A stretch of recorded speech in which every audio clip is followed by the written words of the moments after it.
119편, 시편 119편 113절부터 120절까지 낭독하겠습니다. 내가 두 마음 품는 자를 미워하고 주의 법을 사랑하나이다. 주는 나의 은신처요 방패시라. 내가 주의 말씀을 바라나이다. 너희 행악자여 나를 떠날지어다. 나는 내 하나님의 계명을 지키리로다. 주의 말씀대로 나를 붙들어 살게 하시고 내 소망이 부끄럽지 말게 하소서. 나를 붙드소서. 그리하시면 내가 구원을 얻고 주의 율례에 항상 주의하리이다. 주의 율례에서 떠나는 자는 주께서 다 멸시하셨으니 저희 괴사는 허무함이니이다. 주께서 세상의 모든 악인을 찢기같이 버리시니 그러므로 내가 주의 증거를 사랑하나이다. 내 육체가 주를 두려워함으로 떨며 내가 또 주의 판단을 두려워하나이다. 시편 119편 15번째 연 오늘 살피겠는데요. 역시 15번째 알파벳 사멕으로 시작합니다. 시작하는 8행 첫 낱말이 다 다릅니다. 이 연을 보면은 시인의 원수를 가리키는 표현이 시의 처음 마지막 단락에 두 번씩 많이 나오는 편이죠. 나옵니다. 두 마음 품는 자들, 또 너희 행악자 나오고 또 주의 율례에서 떠나는 모든 자, 세상의 모든 악인 이렇게 나옵니다. 가운데 단락에는 시인의 고난이 암시되어 있죠. 나를 붙들어 살게 하소서, 이 소성케 하소서 하고 번역되는 말입니다. 내 소망이 부끄럽지 말게 하소서. 돌려 생각하면 시인이 어떤 상황인지 잘 보여주겠죠. 또 117절도 나를 붙드소서 그리하시면 내가 구원을 얻고, 그러니까 돌려 생각하면 이 구원이 필요한 이 상황임을 보여줍니다. 자, 줄거리를 넘어가죠. 바로 113절부터 115절이 첫째 단락입니다. 두 마음 품은 자를 미워하고 하나님 말씀을 사랑하면서 은신처와 방패이신 주의 말씀을 바라보는 겁니다. 116, 117절이 두 번째 단락인데요.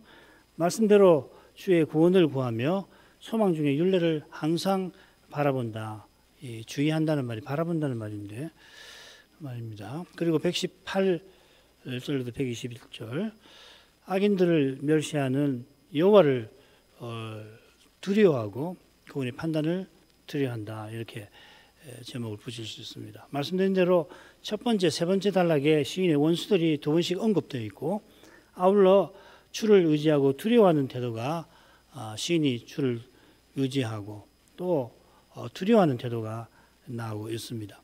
두 단락은 똑같이 이 시인이 주의 말씀을 사랑한다는 고백이 담겨 있지요. 그래서 각각 이렇게 짝을 이루면서 단락이 형성이 되어 있습니다.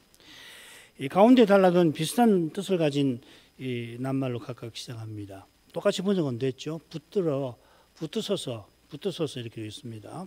시인이 언약의 하나님의 도우심을 구하는 겁니다. 그 심정은 항상 율례를 주의하는 태도로 나타나고 있습니다. 이 항상 이 하미드라는 말인데 지난 시간에 언약의 중요한 낱말로 나왔던 것을 기억하실 겁니다. 자, 이 정도 줄거리하고 첫 단락으로 하죠. 내가 두 마음 품는 자를 미워하고 주의 법을 사랑하나이다. 주는 나의 은신처요 방패시라. 내가 주의 말씀을 바라나이다. 너희 행악자여 나를 떠날지어다. 나는 내 하나님의 언약을 지키리로다. 시인이 원수에 관하여 말하는 내용이 첫 번째 행과 세 번째 행에 나오고 한가운데 행에서는 시인이 마치 원수들에 둘러싸여서 하나님께 간절히 아뢰는 고백이 나옵니다. 그림을 그리듯이 시인이 자기의 현실을 이런 방식으로 그려내는 것 같습니다. 음악도 그렇죠, 그죠? 음악에도 마치 그림처럼 시인은 두 마음 품는 자를 미워합니다. 이 낱말이 구약성경 여기만 나와요. 비슷한 낱말이 있는데 구약 성경에 역시 한 번 나오지만은 참고할 만할 것 같습니다. 열왕기상 18장 21절입니다. 엘리야가 모든 백성에게 가까이 나와 이르되 너희가 어느 때까지 두 사이에서, 이게 비슷한 낱말입니다. 뭐뭐 하려느냐. 여호와가 만일 하나님이면 그를 줬고 바알이 만일 하나님이면 그를 줬을지니라 하니 백성이 한 말도 대답지 아니하는지라.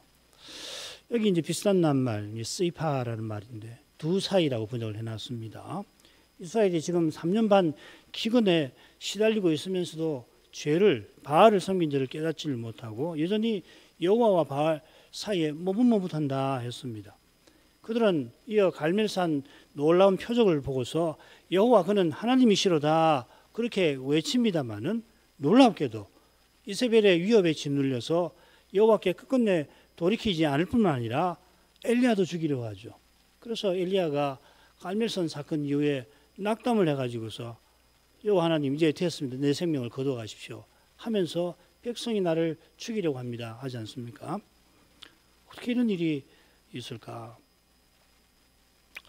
머뭇머뭇하는 이스라엘은 믿음이 약한 상태가 아니고 머뭇머뭇한다니까 그래도 믿음이 있지만 약한 거 아닌가? 그보다는 배도한 상태를 가리킬 겁니다. 그런 상태라 이세벨이 나봇의 포도원을 빼앗으려고 할 때에 장로들이 신실한 나봇을 여호와를 회방한 자로 중재인을 만들어 죽이는데 가담하지 않았습니까? 시인이 미워하는 두 마음 품는 자는 믿음이 약한 자라기보다 배도하는 자들이 분명할 겁니다. 호세아서에도 단어는 다르지만은 두 마음 품은 자가 나오는데 그 마음이 갈라진 자 이렇게 되어 있습니다. 그래서 두 마음 품은 자 비슷하게 번역을 해놨는데 역시 거기도 배도한 자들입니다. 참고로 야고보서에 두 마음 품은 자가 두 번 나오는데 거기도 거짓 선생 혹은 악한 선생들을 가리킨다고 봐야 할 겁니다.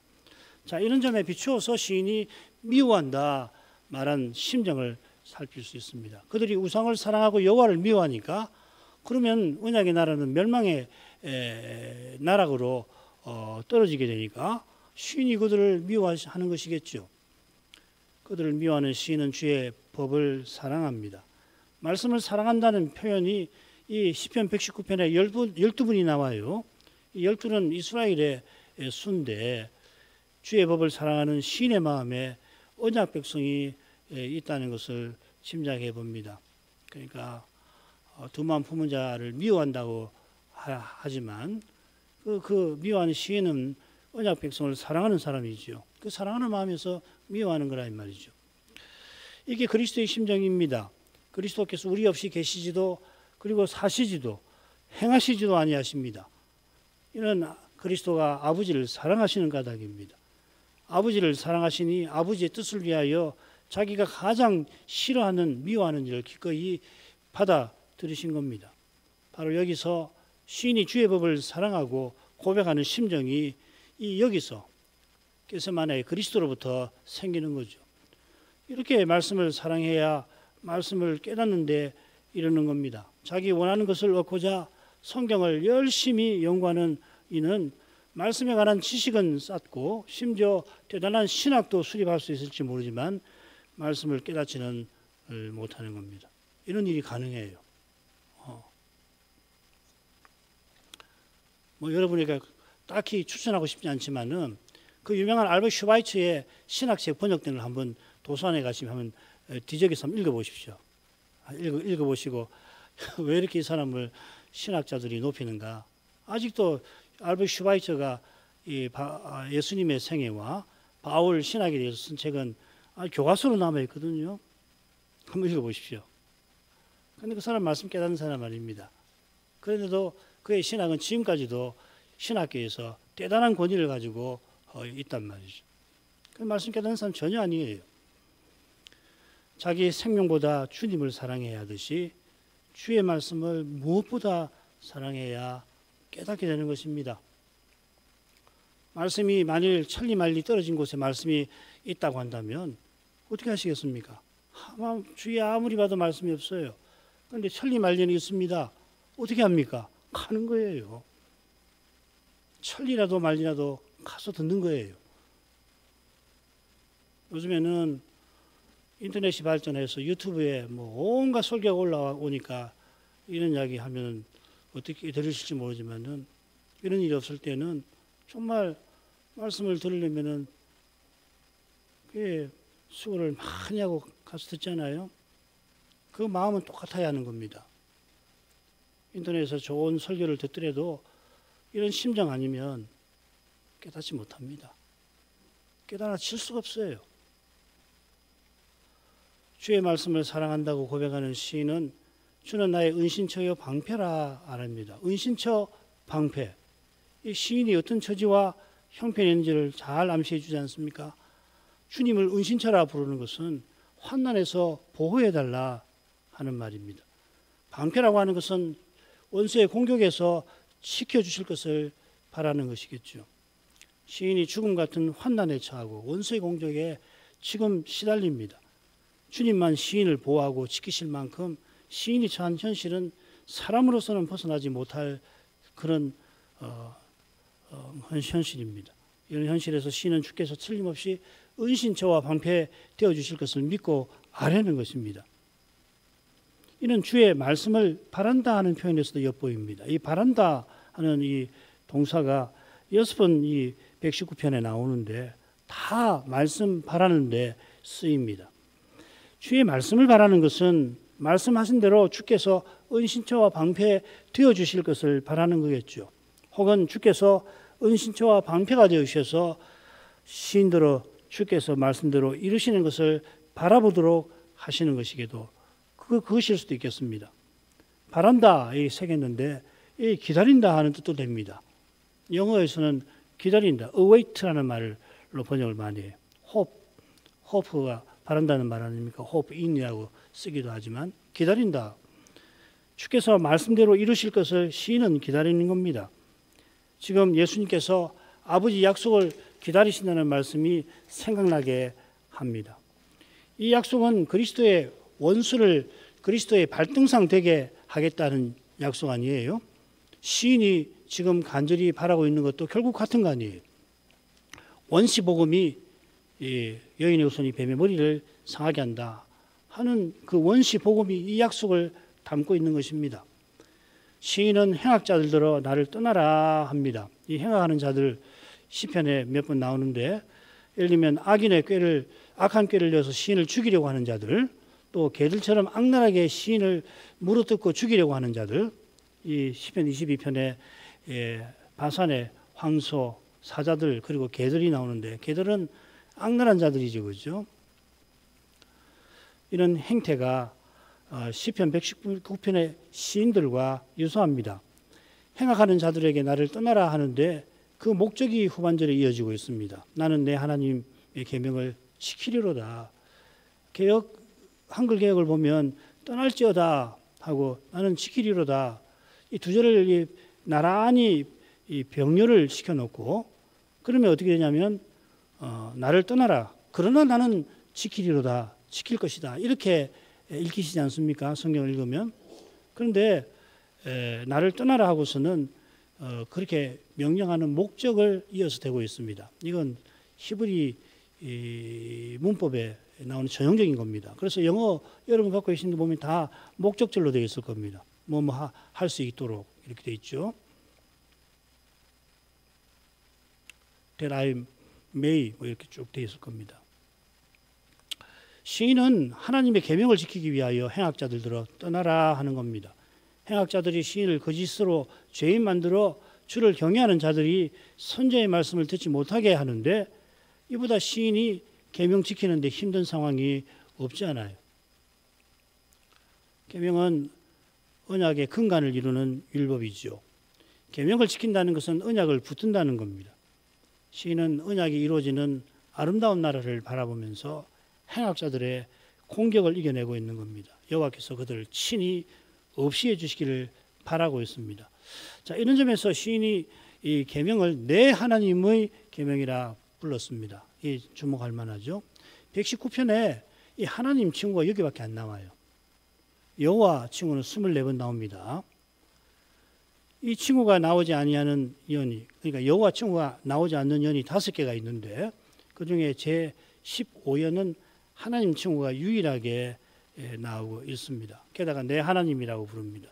자기가 주의 종이라고 부르는 것과 짝을 이루고 있습니다. 시인이 계명을 지키는 것은 선자의 소명을 이루기 바라는 겁니다. 그 소명은 무엇보다 주를 경외하는 자들이에게 말씀을 전하는 데 있죠. 지금 그들이 선자를 멀리합니다마는 그런 현실에서도 시인은 언약을 이루시는, 교회를 친히 세우시는 여호와를 바라보고 있습니다. 그리고 이 믿음이 배도의 시대를 살아가는 유일한 방도인 겁니다. 두 번째 가죠.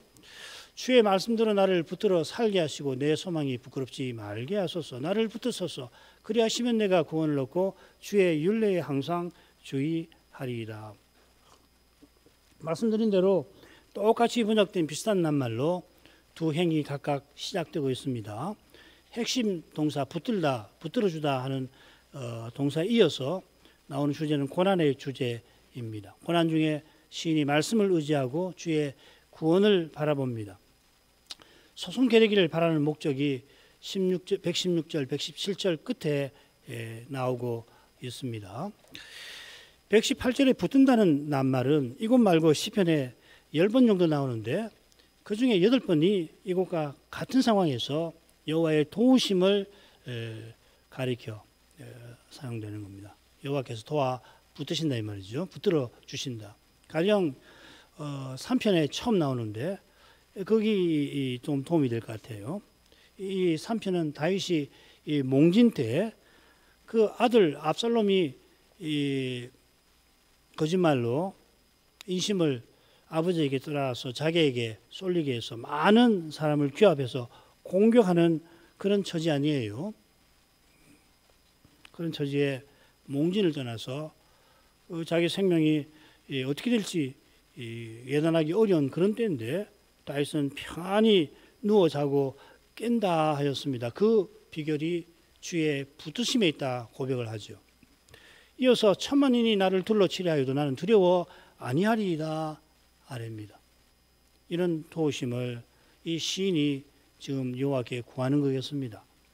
구할 때 주의 말씀을 의지합니다. 주의 말씀대로 나를 붙드소서. 말씀하신 대로 틀림없이 행하시는데 주께서 시인이 주의 말씀을 굳게 믿고서 간구하는 것입니다. 그런데 이 간구 자체가 주께서 말씀하신 대로 이루신 증거라고 하는 것을 꼭 기억하시기를 바랍니다. 이것이 주의 증거를 영원한 기업 삼는다고 하는 고백하고 붙어 있는 거지요.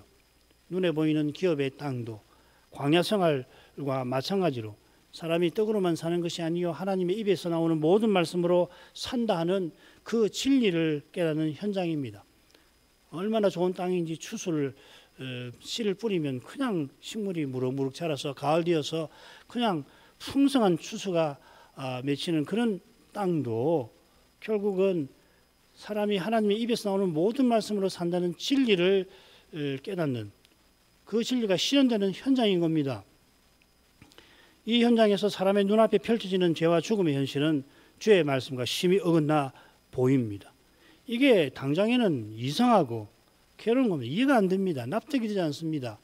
그리고 실제로 괴롭습니다.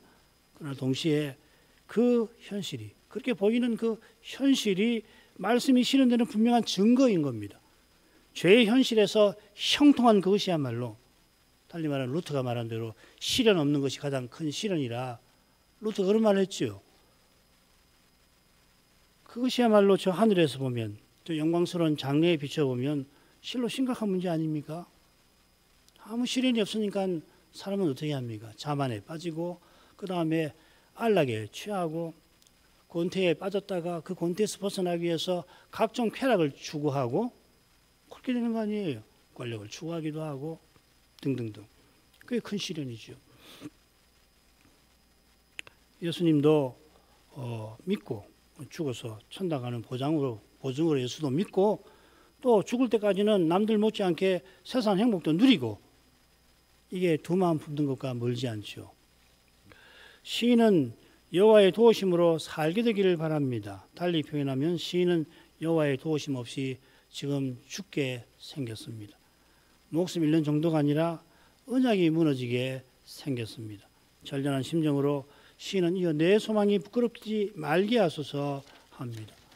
시인이 말하는 소망은 우리가 구약 성경에서 흔히 접하는 소망과는 조금 다른, 좀 드물게 쓰이는 낱말입니다. 여기 이 소망은 어떤 소망이냐면 여호와의 구원과 도우심을 죽게 되었을 때 거기서 건져주시는 그런 소망을 가리킵니다. 거짓으로 시인을 죄인 만들었던 교만한 자들이 마침내 시인을 죽여버리고 주를 경외하는 자들도 낭망에 떨어지게 하는 그런 일 없게 해주시기를 시인이 간곡히 호소하는 겁니다. 117절 처음에 나를 붙드소서, 다른 낱말입니다. 116절과. 그런데 이 낱말은 어떤 뜻이 있는가 하면은 이 사아드라는 말인데, 이 보면 음식을 먹여서 힘나게 한다 할 때 이 표현을 써요. 붙들어준다 할 때 이 음식을 공급해 가지고 힘이 나게 한다는 뜻이 있어요. 여기서도 제 생각인데 116절과 다른 점이 있다면은 116절에서 죽게 생긴 시인을 붙들어 살게 하신 다음에 여호와 하나님이 힘나도록 해주시는 것을 표현하는 것이 아닌가, 그렇게 그런 생각도 듭니다. 안 그러면 뭐 똑같은 뜻을 쓰는 다른 낱말로 표현한 것에 불과하겠죠. 그건 아닌 것 같아요. 이어 시인이 주께 붙들어 달라 구하는 목적이 나옵니다. 내가 구원을 얻고 율례에 항상 주의하기 위하여 나를 붙드소서. 구원 얻는 것은 원수의 공격에서 벗어난 상태에 있게 해달라 하는 것 같아요.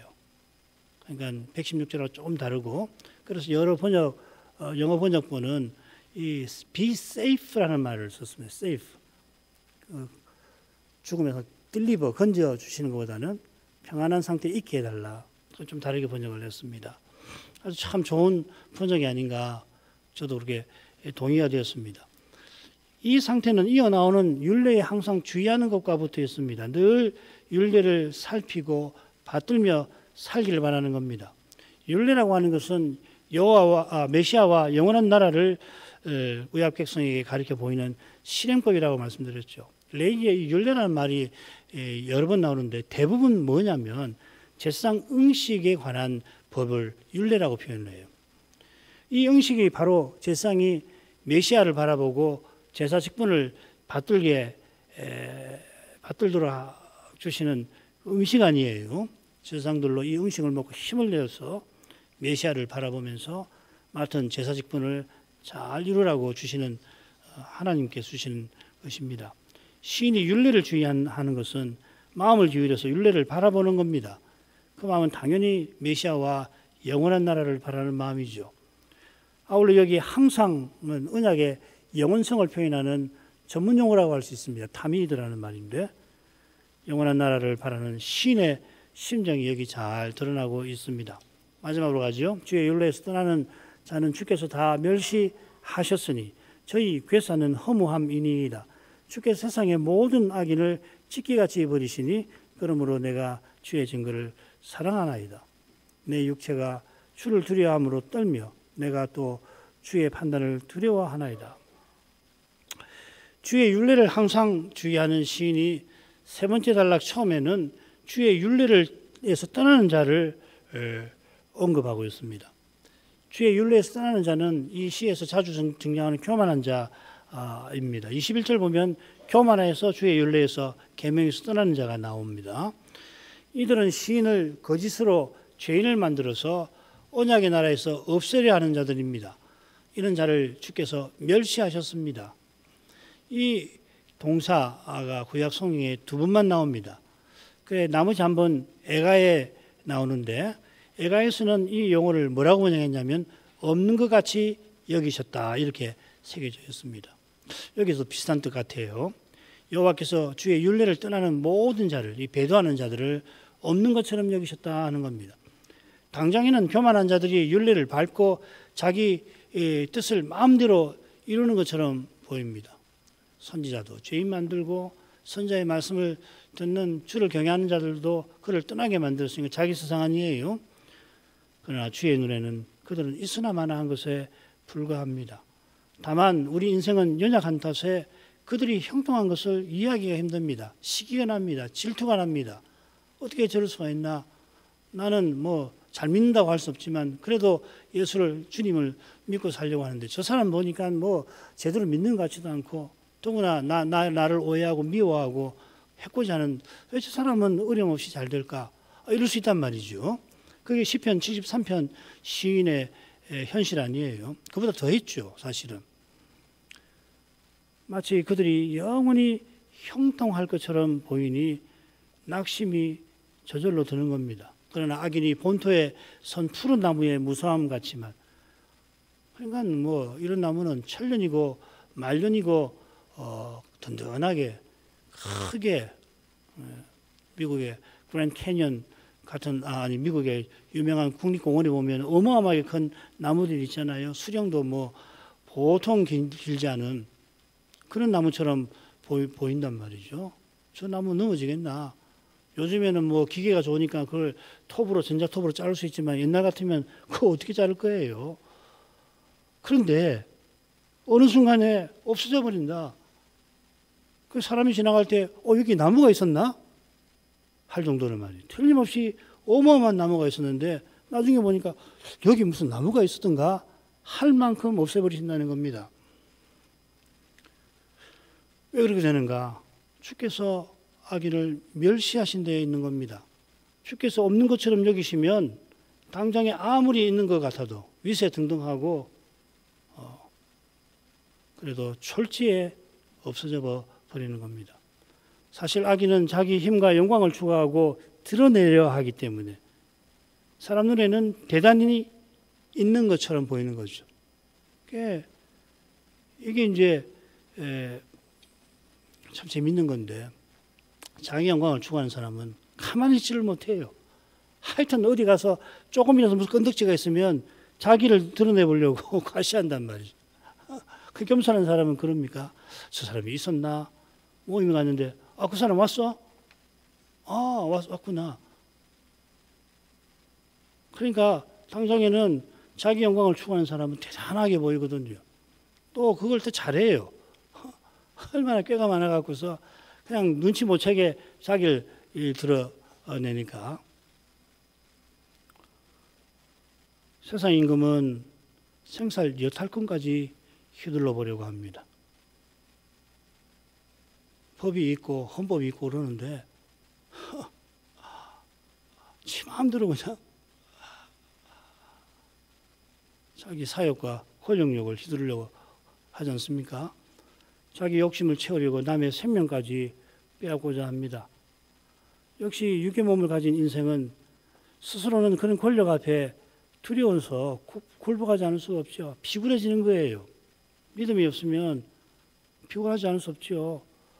부끄러운 문제에 사로잡히면은 부끄러움의 문제에 사로잡히면 사람들 인정 찬사를 받기 위해서 가령 거짓 사진을 그 SNS 소셜 네트워크 서비스에 올리면서 결국 거짓의 종이 되는 거 아니에요. 주님께서 우리를 죄의 종살이에서 벗어나게 하셨듯이 성신을 의지하여서 우리는 이 세상에서 기꺼이 없는 자 같이 살고자 합니다. 사실 신자는 이 세상에서 없는 자 아니에요. 고린도전서 1장에 나오는 그 내용 말이에요. 그런데 이 세상에서 없는 것처럼 취급받는 우리 일을 통해서 하나님은 이 세상에서 있는 자들을 폐하려 하시는 겁니다. 이게 고린도전서 1장 후반부의 큰 주제지요. 이 방식이 바로 그리스도와 함께 고난받는 것입니다. 지금 이곳에서 주의 말씀대로 사는 이는 반드시 고난받는데 그 고난이 영원한 영광에 이르는 유일한 것입니다. 지금 이곳에서 자기 영광을 구하는 이는 주님의 눈에 없는 거나 다름없습니다. 주의 눈은 그리스도의 고난에 참여하는 이들을 늘 살피고 계십니다. 능력으로 그들을 보살피시려고 그리하시는 거겠죠. 주께서 그들을 다 멸시하는 이유가 저희 괴사는 허무함이니라는 표현에 담겨 있습니다. 이 괴사라고 하는 말이 역시 구약 성경에 드물게 쓰이는 낱말이고 정확한 뜻을 알기가 힘들어요. 괴사, 이 거짓이라는 말인데 결국 다른 데서는 거짓이라고 그렇게 번역되어 있습니다. 한편 이 허무라고 새긴 낱말은 119편에 8번 나옵니다. 다른 데서는 주로 거짓, 행위, 거짓, 그 다음에 또 무고희라고 이렇게 되어 있죠.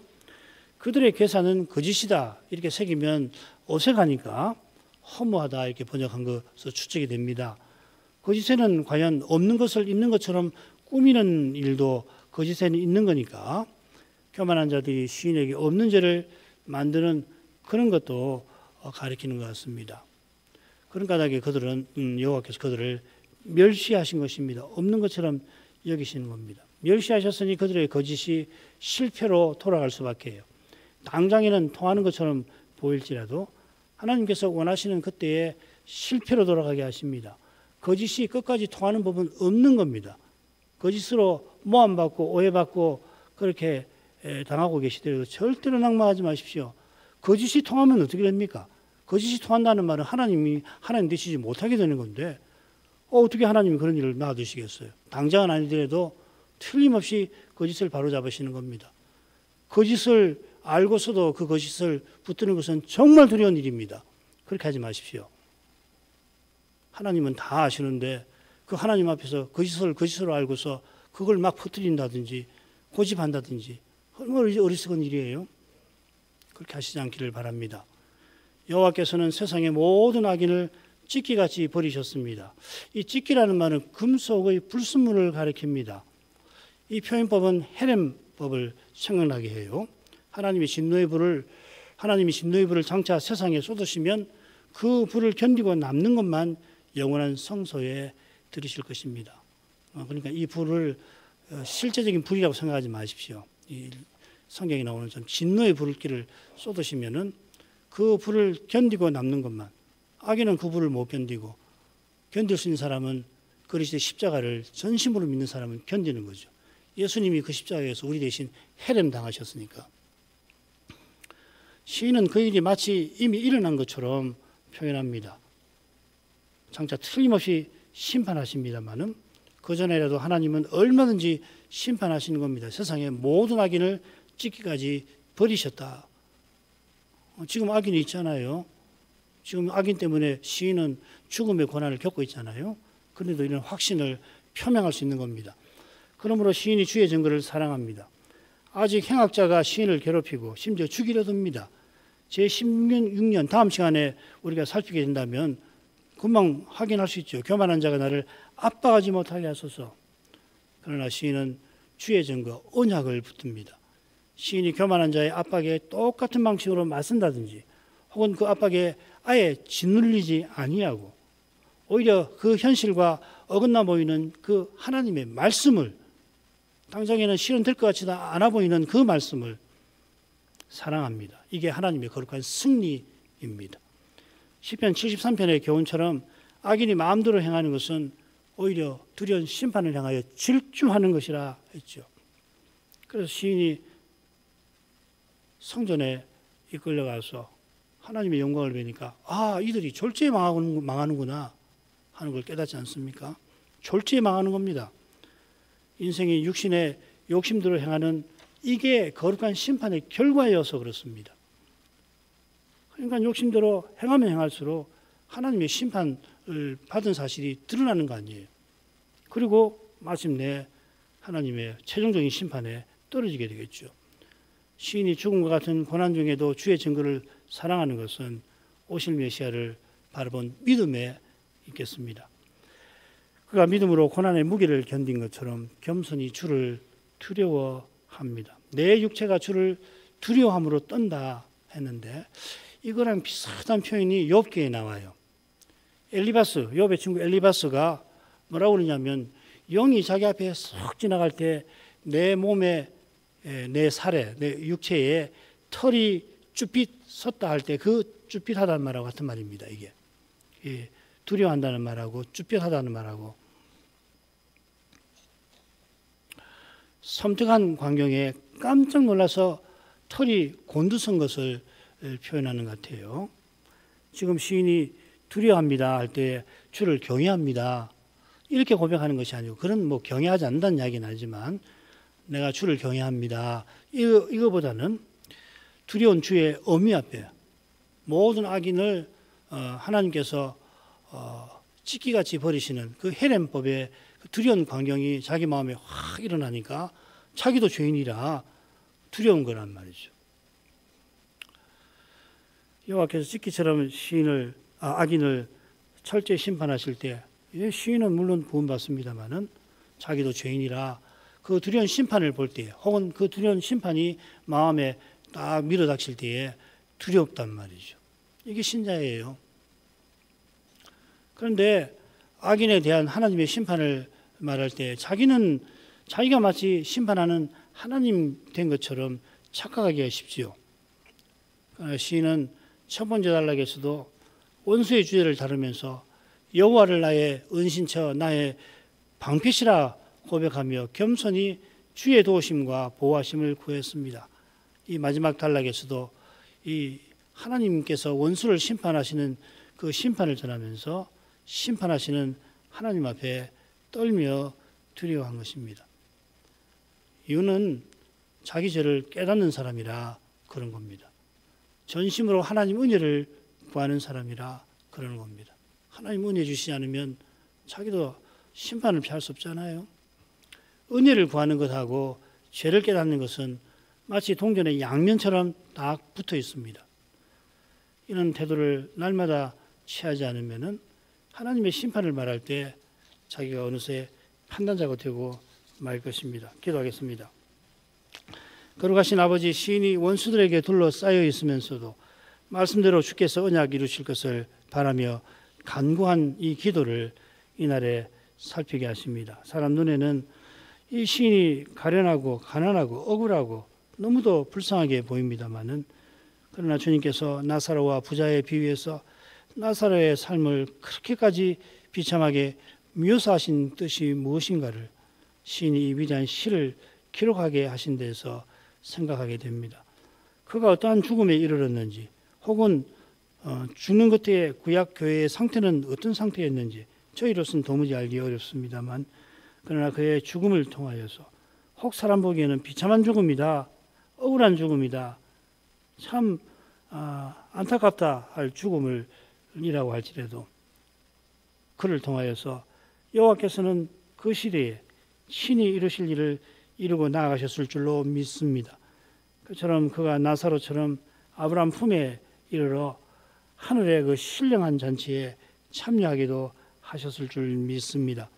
거기서 그가 그리스도의 재림을 우리와 함께 고대하고 하게 하셨고 지금도 고대할 것입니다. 하나님 아버지, 이러한 소망 가운데에서 이 하루도 지날 수 있게 해주옵소서. 이 소망을 품는 이만이 주님처럼 온전한 순종에 이르러서 눈앞에 말씀과 심히 어긋나 보이는 그런 힘든 현실에서도 모든 지각에 넘치는 주의 평안과 기쁨을 맛보게 하실 것입니다. 예수님 이름으로 기도합니다. 아멘.